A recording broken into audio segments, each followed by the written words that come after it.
ओम शांति। ओम शांति।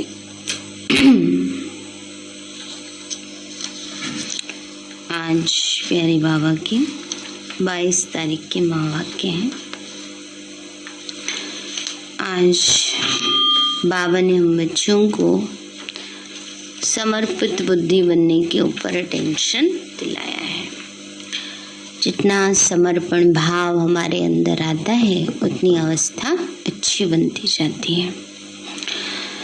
बाबा बोले, मीठे बच्चे, किसी भी प्रकार की हवच मना लालच तुम बच्चों को नहीं रखनी है। किसी से भी कुछ मांगना नहीं है, क्योंकि तुम दाता के बच्चे देने वाले हो। मीठे बच्चे, किसी भी प्रकार की हवच मना लालच तुम बच्चों को नहीं रखनी है। किसी से भी कुछ मांगना नहीं है, क्योंकि तुम दाता के बच्चे देने वाले हो। प्रश्न है, तुम गॉडली स्टूडेंट हो, तुम्हारा लक्ष्य क्या है, क्या नहीं। बाबा ने कहा, बच्चे, तुम्हारा लक्ष्य है बाप द्वारा जो नॉलेज मिल रही है उसे धारण करना, पास विद ऑनर बनना। बाकी ये चाहिए, ये चाहिए, ऐसी इच्छाएं रखना, ये तुम्हारा लक्ष्य नहीं है। तुम किसी भी मनुष्य आत्मा से लेन देन करके हिसाब किताब नहीं बनाओ। बाप की याद में रह कर्मातीत बनने का पुरुषार्थ करो। गीत है, बचपन के दिन भुला न देना, आज हंसे कल रुला न देना। ओम शांति। बच्चे जानते हैं ये है रूहानी बाप और बच्चों का संबंध। रूहानी बाप अब बैठे हैं और बच्चे भी बैठे हैं। सन्यासी आदि होंगे, अपने आश्रम से कहाँ जाएंगे तो कहेंगे फलाना सन्यासी फलानी जगह रहने वाला है। गीता शास्त्र आदि सुनाते हैं, वह कोई नई बात नहीं है। ईश्वर सर्वव्यापी कहने से सारा ज्ञान ही खत्म हो जाता है। अब ये तो है रूहानी बाप, जिसको सब रूहें याद करती हैं। रूह ही कहती है, ओ परमपिता परमात्मा। जब दुख होता है तो लौकिक को कुछ नहीं कहेंगे, बेहद के बाप को ही याद करेंगे ना। बाबा ने कहा, जब दुख होता है तो लौकिक क्या कर सकते हैं, बस साधन इकट्ठे कर सकते हैं ना। लेकिन बाबा कहते हैं, बच्चे, दुख हरता सुख करता तो बाबा ही है, तो बेहद के बाप को याद करते हैं, दुनिया में भी भगवान को याद करते हैं। सन्यासी होंगे तो ब्रह्म तत्व को याद करेंगे, वो है ही ब्रह्म ज्ञानी। बाप को ही याद नहीं करते। शिवो हम कहते हैं, मैं आत्मा सो परमात्मा हूँ। फिर ब्रह्म अथवा तत्व तो रहने का स्थान है। यह बातें बिल्कुल नहीं है। यह ज्ञान प्राय लोप हो जाता है। यह जो शास्त्र हैं उनमें मेरा ज्ञान नहीं है।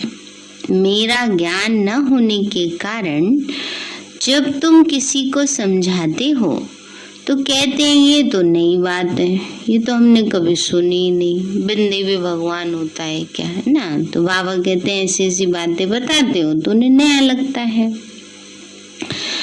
तो निराकार परमात्मा ज्ञान देते हैं, ये उन्हों की बुद्धि में नहीं आता। वो तो समझते हैं कृष्ण ने ज्ञान सुनाया है तो मूंछ पड़ते हैं। बात तो एक एक बात सिद्ध करके बतलाते हैं। भक्ति मार्ग में तुम सब याद करते हो, भगत तो सब भगत ही है, भगवान तो एक ही होना चाहिए।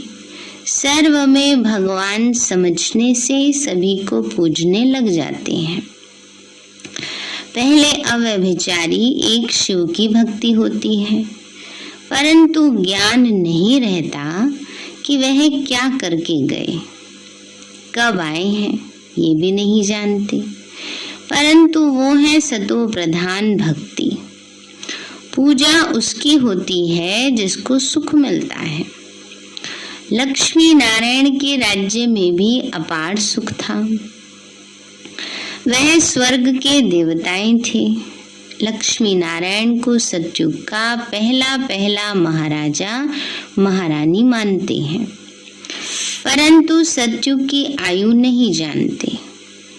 बाप तो हर एक बात बच्चों को ही समझाते हैं। बच्चे ही ब्राह्मण बनेंगे, ये नई रचना है ना, तो तुम सबको समझा सकते हो कि परम पिता परमात्मा प्रजापिता ब्रह्मा द्वारा नई सृष्टि रचते हैं। यह तो सब समझते ही हैं, नहीं तो प्रजापिता क्यों कहते हैं। यह बातें तुम बच्चे ही जानते हो, दूसरा कोई नहीं जानता। उनको यह नई नई बातें समझ में नहीं आती। जब सुनते सुनते पक्के हो जाते हैं, तब समझते हैं कि हम कितना घोर अंधियारे में थे। बाबा ने कहा, जब सुनते सुनते पक्के हो जाते हैं तब रियलाइज करते हैं, समझ आ जाती है ना तब कि पहले क्या समझते थे, अभी क्या है। ना भगवान को जानते थे, ना देवताओं को जानते थे। जो पास्ट हो जाते हैं उन्हों की ही भक्ति की जाती है। फिर पूछो, परम पिता परमात्मा जिसकी तुम जयंती मनाते हो, उसके साथ तुम्हारा क्या संबंध है? वह क्या करके गए हैं? ये कुछ भी बता नहीं सकेंगे। कृष्ण के लिए कहते हैं, सिर्फ कहते हैं मक्खन चुराया, यह किया, ज्ञान दिया। कितना घोटाला है। बाबा कहते हैं श्री कृष्ण के लिए क्या कहते हैं? मक्खन चुराया, घोटाला किया। अब श्री कृष्ण ने तो घोटाला नहीं किया ना। बाबा ने कहा, दाता तो एक ईश्वर ही है। कृष्ण के लिए तो दाता नहीं कहेंगे, वह तो मुझे हुए हैं। ये सब ड्रामा में नूंद है।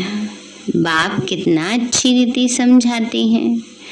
नट शेल में थोड़ी बातें भी मनुष्यों की बुद्धि में नहीं बैठती। पावनी का नट शेल माना शॉर्टकट में थोड़ी थोड़ी बातें फिर सही से किसी को समझ में नहीं आती। अगर एक एक के 84 जन्मों का वृत्तांत बैठ निकालें तो पता नहीं कितना हो जाए। बाबा कहते हैं, इन सब बातों को छोड़ मामेकम याद करो।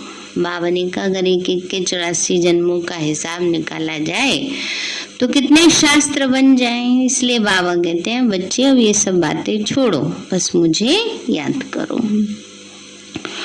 थोड़ा विस्तार से कभी समझाया जाता है तो मनुष्यों का संशय मिट जाए। बाबा ने कहा, जहाँ जरूरत होती है थोड़ा विस्तार कर दिया जाता है, बाकी ऐसे थोड़े कि उन सब बातों में उलझे रहो। बाबा ने कहा, बच्चे यह तो बस बाबा कहते हैं मामेकम याद करो, बाकी तो थोड़ी बात है, मुझे याद करो। जैसे मंत्र देते हैं ईश्वर को याद करो, परंतु वह ऐसे नहीं कहेंगे कि ईश्वर को याद करने से तुम्हारे विकर्म विनाश होंगे और ईश्वर के पास जाएंगे। यह तो बाप ही समझाते हैं। तो गंगा स्नान से विकर्म विनाश नहीं होंगे। इस समय हर एक पर विकर्मों का बोझा बहुत भारी है। सुकर्म थोड़े होते हैं, बाकी विकर्म तो जन्म जन्मांतर के बहुत हैं। कितना ज्ञान और योग में रहते हैं तो भी इतने विकर्म हैं जो छूटते ही नहीं। बाबा ने कहा, एक जन्म के नहीं है ना, जन्म जन्म के हैं। कितने अज्ञान योग में रहते हैं तो भी विकर्म नहीं छूटते। जब कर्मातीत बन जाएंगे फिर तो तुमको नया जन्म नई दुनिया में मिलेगा। अगर कुछ विकर्म रहे हुए होंगे तो पुरानी दुनिया में ही दूसरा जन्म लेना पड़ेगा। ज्ञान तो बच्चों को बहुत अच्छा मिल रहा है। बाबा कहते हैं और कुछ नहीं समझते हो तो बाप को याद करो, इससे भी सेकंड में स्वर्ग की बादशाही मिल जाएगी। एक कहानी है खुदा दोस्त की। एक रोज के लिए बादशाही देते थे। खुदा दोस्त की एक कहानी है, एक रोज नहीं 1 वर्ष के लिए बादशाही मिलती थी। तो बाबा कहते हैं बच्चे उस 1 वर्ष की बादशाही में क्या किया, उसने सारा बदल दिया। तो अल्लाह अव्वल दीन खुदा दोस्त ये सब बातें इस समय की हैं। बाबा तुम्हें 1 सेकंड में स्वर्ग की बादशाही देते हैं। अब तुम जानते हो बाबा ही त्वमेव माता से पिता बंधु सखा हो गया, तो खुदा दोस्त हुआ ना। अल्लाह अव्वल दीन खुदा दोस्त ये सब बातें इस समय की हैं। बाबा तुम्हें 1 सेकंड में स्वर्ग की बादशाही देते हैं। बच्चियां जब ध्यान में जाती थीं तो वहां प्रिंस प्रिंसेस बन जाती थी। वहां के सब समाचार आकर सुनाती थी। तुम तो बाप को अब जानते हो। सब कहते हैं हेवनली गॉड फादर, तो जरूर नई दुनिया स्वर्ग ही रचेंगे। भारत ही गोल्डन एज था, उस समय और कोई धर्म नहीं था। कृष्ण भी कहते हैं क्राइस्ट से 3000 वर्ष पहले भारत स्वर्ग था, जहाँ लक्ष्मी नारायण राज्य करते थे। इसीलिए पूछते हैं कि इन्हों को ये वर्षा कहाँ से मिला। भारतवासियों का इनसे क्या संबंध है। स्वर्ग के मालिक पहले ये थे, अब तो नर्क है। ये कहाँ गए। जन्म मरण को तो मानते हैं ना। आत्मा जन्म मरण में आती है तब तो 84 जन्म लेंगे, नहीं तो कैसे लेंगे। दुनिया में अनेक मतें हैं। कोई पुनर्जन्म को मानते, कोई नहीं मानते हैं। मुस्लिम जो होते हैं वो पुनर्जन्म को नहीं मानते हैं। कई और धर्म वाले भी हैं पुनर्जन्म को नहीं मानते हैं। हिंदू धर्म में मानते हैं। तो बाबा ने कहा कई पुनर्जन्म को मानते हैं, कोई नहीं भी मानते। पूछना चाहिए परम पिता परमात्मा शिव से तुम्हारा क्या संबंध है। यह ब्रह्मा विष्णु शंकर कौन है, कहाँ के रहने वाले हैं। तो तुम कहेंगे सूक्ष्म वतन के। और कोई तो ये बात बता न सके। तुम्हारे लिए तो कितना सहज है। माताओं को तो कोई नौकरी आदि का फुरना है नहीं, चिंता है नहीं, नौकरी पे जाना है, घर में रहने वाले हैं। आजकल तो बाबा वर्क फ्रॉम होम हो गया है। नौकरी पे जाने वाले भी घर में रह के काम कर रहे हैं। कोई धंधे दौरी का हंगामा नहीं। बाप से वर्षा लेना है। पुरुषों को तो फुरना है, चिंता है। तुमको तो बाबा कहते हैं तुम अपना मर्तबा लो, विश्व के मालिक बनो। साहूकारों को तो कितनी चिंता रहती है। दुनिया में रिश्वतखोरी भी बहुत है।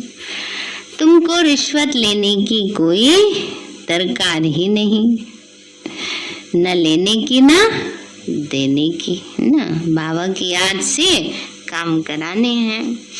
एक बारी बहुत दिन पहले की बात है, जब सिलेंडर आता है उसके पहले एक पर्चा आता है ना, तो उसको पर्चे को देने के लिए वो आया पोस्टमैन। वो मुझको कहता है कि बहन जी इतने पैसे निकालो तब दूंगा। मैंने कहा किस बात के। कहा चाय पानी के। हमने कहा हम चाय पानी के पैसे नहीं देते हैं भाई, प्रसाद खिला देंगे, चाय पानी पिला देंगे, लेकिन चाय पानी के पैसे नहीं देते हैं।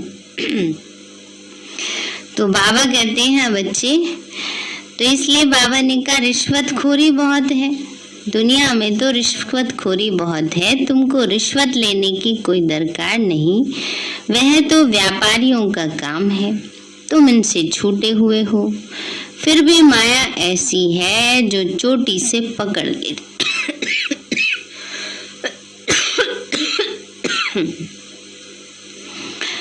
लेती है। इसलिए फिर कुछ ना कुछ हवज माना लालच, लोभ लालच रहती है। तो जिज्ञासुओं से मांगते रहते हैं। बाबा ने कहा जिज्ञासुओं से मांगते रहते हैं, ऐसे बोलेंगे, समझो पीछे से बोलेंगे बड़ी बहन जी नहीं होगी, छोटे से बोलेंगे ना, बाबा कहते कहेंगे फलाने के पास, हमारे पास ये चीज नहीं है, वो नहीं है। बाबा कहते हैं बाबा देने वाला सबको, उसके घर में रह करके अगर आने वालों से मांगेंगे तो क्या प्राप्ति होगी। बाबा कहते हैं बच्चे किसी से भी मांगो मत, आवश्यकताओं को बाबा हमेशा पूरा करता है, इच्छाओं को पूरा नहीं करेगा, आवश्यकता जरूर पूरी करेगा। तो तुम दाता के बच्चे हो ना, तुमको तो देना है ना कि मांगना है। तुमको जो कुछ चाहिए शिव बाबा से मिल सकता है, और कोई से लेंगे तो उनकी याद रहेगी। हर एक चीज शिव बाबा से लेंगे तो शिव बाबा तुमको घड़ी घड़ी याद पड़ेगा। शिव बाबा कहते हैं तुम्हारे लेन देन का हिसाब मेरे साथ है। यह ब्रह्मा तो बीच में दलाल है, देने वाला तो मैं हूँ। मेरे से तुम कनेक्शन रखो थ्रू ब्रह्मा। कोई भी चीज औरों से लेंगे तो तुमको उनकी याद आएगी और तुम व्यभिचारी बन जाएंगे। शिव बाबा के भंडारे से तुम चीज ले लो और किसी से मांगो मत, नहीं तो देने वाले को नुकसान पड़ता है ना। बाबा ने कहा समझो किसको दे रहे हैं, उनको तो पता नहीं किसको देना चाहिए किसको नहीं देना चाहिए। तो बाबा कहते हैं बच्चे फिर देने वाले का यज्ञ में जमा नहीं होता है, फिर बाबा के भंडारे में देंगे, समर्पित करेंगे, सब उसमें देंगे तब तो वो लगेगा। अगर पर्सनली किसी को देंगे तो फिर उस आत्मा के साथ हिसाब किताब बन जाता है। इसलिए कोई भी चीज आती है तो हम ये समझ के ले देते हैं। कोई भी चीज अगर कोई आती भी गिफ्ट भी हमें भी देते हैं तो हम बाबा के सामने रख देते हैं, बाबा के यज्ञ में आया है। फिर हम बाबा से ही पूछ करके, बड़ों से पूछ करके उसको यूज करते हैं। समझो भी यहाँ तो कोई देने लेने वाला है नहीं ना, तो इसलिए समझ की बात है, हमें मन बुद्धि से समर्पण करना है। तो शिव बाबा के भंडारी, तो बाबा ने कहा नहीं तो देने वाले को नुकसान पड़ता है क्योंकि उसने शिव बाबा की भंडारी में नहीं दिया। देना चाहिए शिव बाबा की भंडारी में। मनुष्यों से लेन देन का कनेक्शन तो बहुत समय रखा है ना। समझो जो निमित्त आत्मा है उसको देना सेंटर पे, वो एक बाबा की भंडारी में देना हुआ। बाकी पर्सनल एक दूसरे को देना वो तो फिर बाबा कहते हैं कनेक्शन बनता है, हिसाब किताब बन जाएगा। अब तुम्हारा कनेक्शन डायरेक्ट शिव बाबा से है, लेकिन बाबा जानते हैं बच्चों में लोभ का भूत है। कई बच्चे कहते हैं हमने शिव बाबा को देखा नहीं। अरे तुम अपने को तो देखते हो, तुमको अपनी आत्मा का साक्षात्कार हुआ है। जो कहते हो हमको शिव बाबा का साक्षात्कार हो तो तुम जानते हो हमारी आत्मा भ्रकुटी के बीच में रहती है, शिव बाबा भी भ्रकुटी के बीच में ही होगा। तो तुम जानते हो आत्मा एक शरीर छोड़ दूसरा लेती है। किस समय आत्मा का साक्षात्कार भी हो सकता है। आत्मा स्टार है, साक्षात्कार भी दिव्य दृष्टि से ही होगा। अच्छा, कृष्ण की तुम भक्ति करो, साक्षात्कार हो सकता है, फिर फायदा क्या? परमात्मा का भी साक्षात्कार हुआ, क्या फायदा? फिर भी तुमको तो पढ़ना है ना, भक्ति मार्ग में साक्षात्कार होता है तो उनका कितना गायन करते हैं, परंतु मिलता तो कुछ भी नहीं। शिव बाबा है ज्ञान का सागर। ब्रह्मा को तो ज्ञान का सागर नहीं कहेंगे, ब्रह्मा को भी उनसे ज्ञान मिलता है। आजकल शिवलिंग सबके आगे रख देते हैं, समझते कुछ भी नहीं, पूजा करते रहते हैं परंतु कोई की भी बायोग्राफी बता न सके। इन ज्ञान रत्नों को समझ न सके। रतन लेते लेते कईयों को माया बंदर बना देती है। कहते हैं हमको रतन नहीं चाहिए। बाबा कहते हैं रतन लेते लेते, ज्ञान रतन लेते लेते माया क्या करती है? बंदर बना देती है। तो रतन छोड़ के क्या करते हैं? और चीजें स्थूल लेना शुरू कर देते हैं। मतलब हद की बातों में, प्राप्तियों में फंस जाते हैं। तो कहते हैं हमको रतन नहीं चाहिए। बाबा समझाते हैं फिर भी शिवालय में तो आएंगे, परंतु प्रजापद, पुरुषार्थ करके ऊंचा पद पाना चाहिए। बाबा कहते हैं मैं बैकुंठ की बादशाही देने आया हूँ, तुम पुरुषार्थ कर आप समान बनाओ। पुजारियों से भी तुम पूछ सकते हो ये कौन है, क्या कहते हैं ना, आए थे टांडा लेने और बबोरची बन बैठे। माना पहले क्या होता था घरों में, गांव में, आजकल भी शायद होता होगा, चूल्हे में शाम को कई सुबेरे से छोड़ देते थे जली हुई आंच, और किसी के घर में नहीं कुछ साधन होता था जलाने का तो दूसरे से मांग लाते थे वो, है ना। हाँ, उसके घर से ले आते थे, उसको कहते हैं टांडा लेना, है ना, आग लेने। हाँ, अब तो सबके घरों में गैस है तो इसलिए पहले ऐसा करते थे। तो कहते थे आग लेने और बबोरची बन बैठे। तो सोच लो, कई बार कई सोचते हैं कि ले आएंगे, वहीं खाना बनाने बैठ गए, माना जिसको कहते हैं पोंचा पकड़ के हाथ पकड़ लेना दूसरे शब्दों में। तो ऐसे ही बाबा कहते हैं बच्चे, कोई पुजारियों की भी बुद्धि में अच्छी रीति बैठ जाता है। हम भी पुजारी थे, अब पूज्य बने हैं। ये लक्ष्मी नारायण पूज्य किस पुरुषार्थ से बने हैं तुम समझा सकते हो।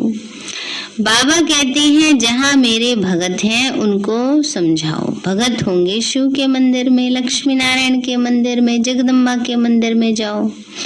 पुजारियों को समझाओ, वो फिर औरों को समझाएंगे। पुजारी किसी को बैठ जगदम्बा का ऑक्यूपेशन बताए तो सब खुश हो जाएं। उनको कहना चाहिए तुम इन सब बातों को समझो। तुम किसको बैठ इन देवताओं की जीवन कहानी बताएंगे तो तुमको बहुत पैसे मिलेंगे।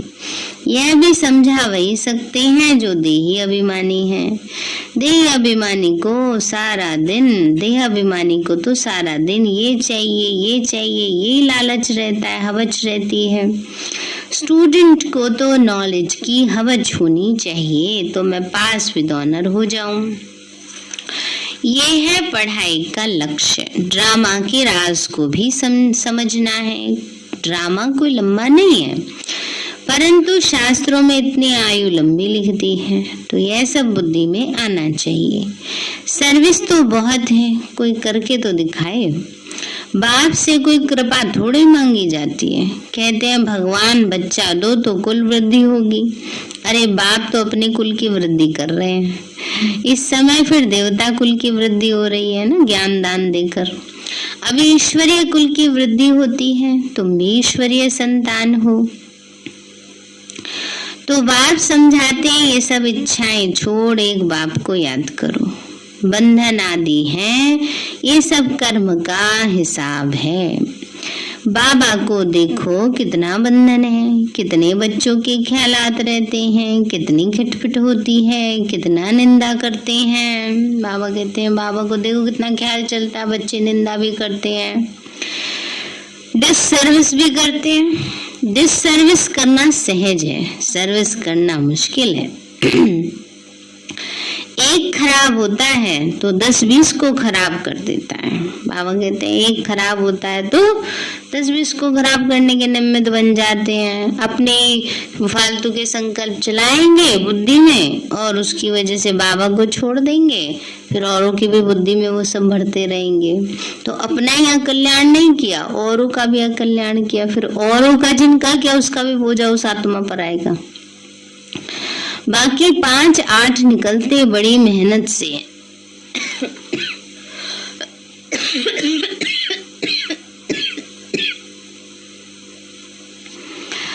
बाबा कहते हैं बच्चे कई सेंटेंस पर आते भी रहते फिर काला मुंह भी करते रहते, ऐसे बंदर बुद्धि वायुमंडल को खराब करते।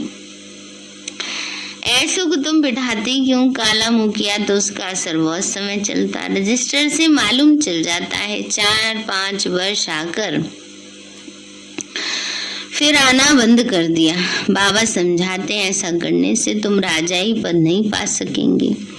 इंद्रप्रस्थ की कहानी भी है ना, पत्थर बन गई। अहिल्या की कहानी है ना, पत्थर बन गई थी। तो तुम भी पत्थर बुद्धि बन पड़ते हो, पारस बन नहीं सकेंगे, फिर भी पुरुषार्थ नहीं करते। ये भी ड्रामा में नूंद है। राजधानी में नंबरवार चाहिए, नौकर और चंडाल आदि सब चाहिए। अब बाबा कहते बनेंगे कैसे? ऐसे तो बनेंगे ना वो। इसलिए बाबा ने कहा राजधानी में सब चाहिए। अच्छा मीठे मीठे सिक्के लदे बच्चों प्रति माता पिता बाप दादा प्यार और गुड मॉर्निंग। रूहानी बाप की रूहानी बच्चों को नमस्ते। रूहानी हम बच्चों की रूहानी माता पिता नमस्ते नमस्ते नमस्ते बाबा नमस्ते। धारणा के लिए मुख्य सार है लौकिक सब इच्छाएं छोड़ ईश्वरीय कुल की वृद्धि करने में मददगार बनना है। बाबा ने कहा लौकिक सब इच्छाएं छोड़ ईश्वरीय कुल की वृद्धि होगी ज्ञान दान करने से, लायक बनाने से दूसरों को। कोई भी डिससर्विस का काम नहीं करना है। दूसरा है लेन देन का कनेक्शन एक बाप से रखना है, किसी देहधारी से नहीं। वरदान दिया बाबा ने, चारों ओर की हलचल के समय अव्यक्त स्थिति व अशरीरी बनने के अभ्यास द्वारा विजयी भव। चारों ओर की हलचल के समय अव्यक्त स्थिति व अशरीरी बनने के अभ्यास द्वारा विजयी भव। बाबा बोले लास्ट समय में चारों ओर व्यक्तियों का प्रकृति का हलचल और आवाज होगा, चिल्लाने का हिलाने का वायुमंडल होगा। ऐसे समय पर सेकंड में अव्यक्त फरिश्ता सो निराकारी अशरीरी आत्मा हो। यह अभ्यास ही विजयी बनाएगा। इसलिए बहुत समय का अभ्यास हो कि मालिक बन जब चाहे मुख द्वारा साज बजाएं, चाहे तो कानों द्वारा सुने, अगर नहीं चाहे तो सेकंड में स्टॉप, माने इतना कर्मेंद्रियों पर कंट्रोल हो। यही अभ्यास सिमरनी अर्थात विजय माला में ले आएगा। स्लोगन है पुरुषार्थ को तीव्र करना है तो अलबेलेपन के लूज स्क्रू को टाइट करो। पुरुषार्थ को तीव्र करना है तो अलबेलेपन के लूज स्क्रू को टाइट करो। लवलीन स्थिति का अनुभव करो। आदिकाल अमृत वेले अपने दिल में परमात्मा प्यार को संपूर्ण रूप से धारण कर लो। अगर दिल में परमात्मा प्यार, परमात्मा शक्तियाँ, परमात्मा ज्ञान फुल होगा तो कभी और किसी की तरफ लगाव या स्नेह नहीं जा सकता। सारे हैं मीठे बच्चे, किसी भी प्रकार की हवज माना लालच तुम बच्चों को नहीं रखनी है, किसी से कुछ मांगना नहीं है, क्योंकि तुम दाता के बच्चे देने वाले हो। प्रश्न है गॉडली स्टूडेंट, तुम गॉडली स्टूडेंट हो, तुम्हारा लक्ष्य क्या है और क्या नहीं? बाबा ने कहा तुम्हारा लक्ष्य बाप द्वारा जो नॉलेज मिल रही है उसे धारण करना, पास विद ऑनर बनना, बाकी ये चाहिए ऐसी इच्छाएं रखना तुम्हारा लक्ष्य नहीं। तुम किसी भी मनुष्य आत्मा से लेन देन करके हिसाब किताब नहीं बनाओ, बाप की याद में रहे कर्मातीत बनने का पुरुषार्थ करो। गीत है बचपन के दिन भुला ना देना, आज हंसी कल रुला ना देना। यह बाप दादा की अति स्नेही सेवा साथी स्नेही सेवा स हार्दिक, साथी हार्दिक मधुर याद स्वीकार हो। बात समाचार है, बाबा का सीजन जैसा है वैसा ही रहेगा, परंतु सब अपनी जिम्मेवारी से जाएं। घर की छुट्टी हो, स्वास्थ्य ठीक हो, डबल वैक्सीनेशन हो और जो भी मधुबन की कंडीशन है, आयु अधिक ना हो, बीपी शुगर का ध्यान रखें। देव भाई ने रजिस्ट्रेशन बंद कर दिया है क्योंकि 5000 की संख्या हो चुकी है। अधिक संख्या होने से कठिनाई हो जाती है। फिर भी यदि किसी को बहुत जरूरी संख्या चाहिए तो देव भाई को बताने से पूर्व यहाँ आशा बहन को बताएं और बताने के साथ ही मधुबन में देव भाई को ईमेल लिखें कि हमारी बात आशा बहन जी से हो गई है, हमें इतना नंबर दे। यदि उनके पास मार्जिन होगी तो वो दे देंगे। जो भी जाएंगे, चाहे पार्टी में जा रहे हैं, लेकिन सबको सेवा में सहयोग जरूर देना है। ईश्वरीय सेवा में बीके आशा दीदी जी। ओम शांति। मीठे बाबा, आपने हमें सब कुछ दिया, आपका पदम गुणाबार शुक्रिया। प्यारे बाबा, आप हमें ज्ञान, गुण, शक्तियों, वरदानों और सद्बुद्धि से भरपूर करते हो। आपका बार बार शुक्रिया। मीठे बाबा, आपने मुझ आत्मा को, इस सेवा स्थान को, विश्व की सर्वात्माओं को निर्विघ्न बनाया। आपका बार बार शुक्रिया। प्रकृति के पांचों तत्वों का भी शुक्रिया। साइंस के साधनों का भी शुक्रिया। लौकिक अलौकिक परिवार का भी शुक्रिया। हे तन, तुम्हारा भी शुक्रिया। विश्व की सर्वात्माओं का और ब्रह्मांड की सारी शक्तियों का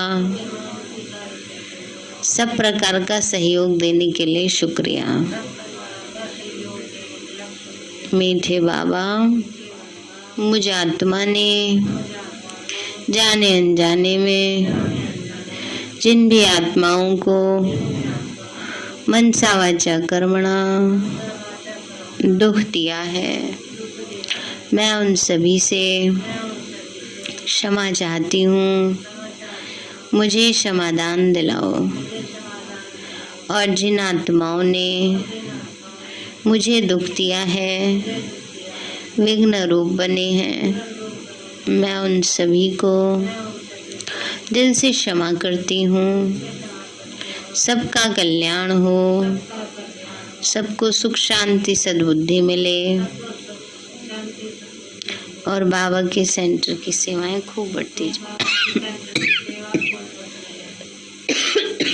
शिव बाबा से सारी शक्तियां मुझे आत्मा में समा रही हैं,